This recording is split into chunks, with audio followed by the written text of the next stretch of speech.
নমস্কার বন্ধুরা, আজ আবার মাথা কিচেনের ব্লগ থেকে চলে এসেছি। একটা রেসিপি দেখাবো, যদিও মানে কমন না, খুব কমই মানে দেখতে পাই। এই যে আমি রেডি করে রেখেছি বাঁধাকপি, কালো জিরে, এটা হলো হলুদ, আর এটা হলো কুচো চিংড়ি। যেহেতু চিংড়ি মাছটা কম আছে, এই জন্য আমি একটু বাঁধাকপি কেটে নিয়েছি, পেঁয়াজ, কাঁচা লঙ্কা আর ধনেপাতা, এগুলিকে সবগুলিকে মাখিয়ে, বুঝতেই পারছেন কি করব, মাখিয়ে আমি সুজি দিয়ে করব। এই যে আগে এগুলিকে আগে কষলে নিই, এগুলি কষলে নিয়ে পেঁয়াজ অনেকটাই দিয়েছি, এই যে, আর এই যে বাঁধাকপিটা। তারপর আমি সুজি ময়দা দিয়ে করব, আমি বেসন দেব না, আমি বেসন পছন্দও করি না খুব একটা, আর আমি বেশিরভাগ সুজি ময়দা দিয়েই করি। তারপর এই যে চিংড়ি মাছটা সব মাখিয়ে নিই।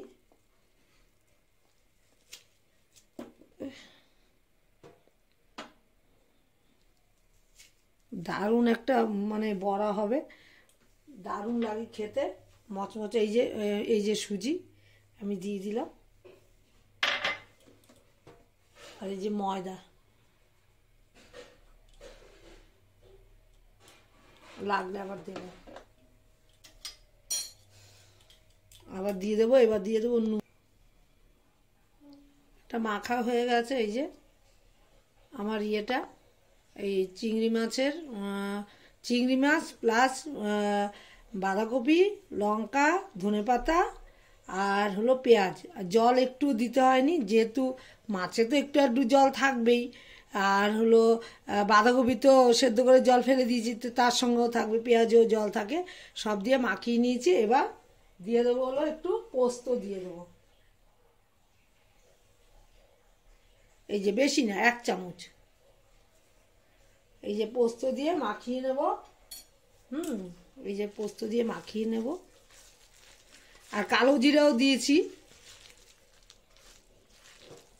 এক এক করে। এই যে আমার তেল গরম হচ্ছে, এই যে নিচে তেল গরম হচ্ছে, তেলটা অনেকটাই গরম হয়ে গেছে।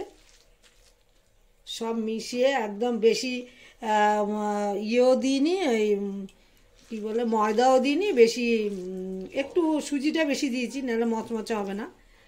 এই যে ময়দাটা খুব বেশি দিইনি, বেশি দিলে ভালো লাগে না, আন্দাজ মতো দিতে হবে, পরিমাণ মতো। আমি এক এক করে দিচ্ছি, বন্ধুদের দেখাচ্ছি।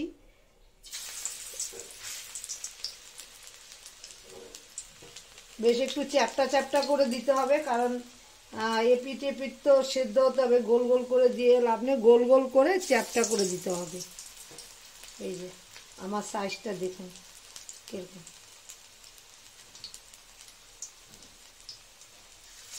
ফিরে এসে আবার দেখাচ্ছি।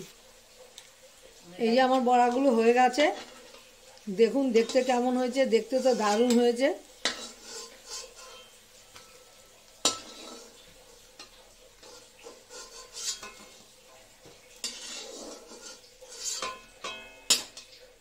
এই যে বড়াগুলো।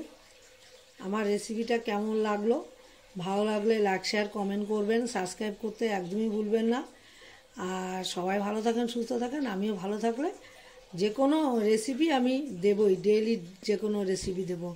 আর আমার মতো কিন্তু একবার বানিয়ে ফেলতে পারেন, দারুণ লাগে খেতে আমার রেসিপিটা।